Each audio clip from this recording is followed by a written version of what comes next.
We know they've been doing a lot. There's a whole redesign, and perhaps we're seeing some of the results of that. But what do you think is really driving these results?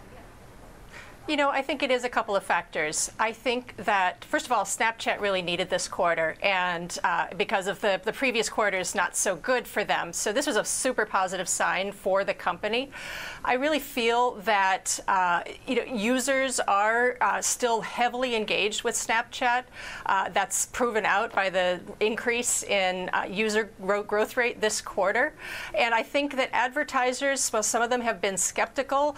They still see Snapchat as being a place where they can be super experimental, where they can try new things, and where they can really start to engage with that super important youth and teen audience. I'm looking at the after hours chart here on my Bloomberg, still up 20%. The big question, Sarah, is can they sustain this over several quarters, not just one? I think that's still a huge question because this company hasn't proven that it really has a lot of visibility into the future of its business. All the prior quarters included big surprises, nothing to show us that future quarters won't as well. They still have a long road ahead of them, and they're competing in this market that is dominated by Facebook and Google. Yes, those big players have advertisers wanting some alternative for their money. Snap is marketing itself as that alternative, much cheaper ads.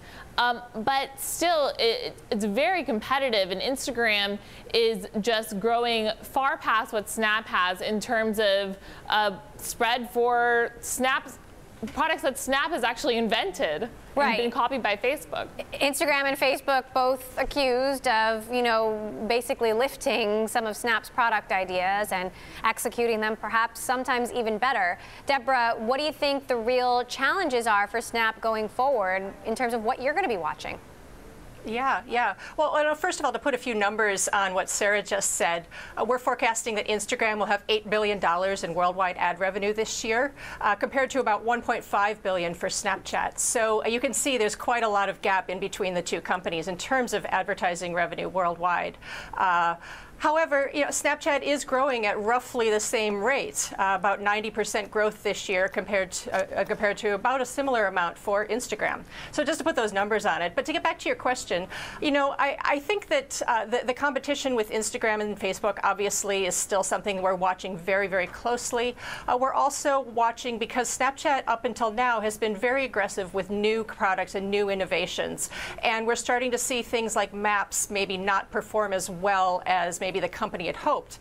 We saw Spectacles perhaps also not perform as well as the company had hoped. So the question is, can Snapchat actually continue to be aggressively innovative and successful at those innovations and stay a step ahead of its competition?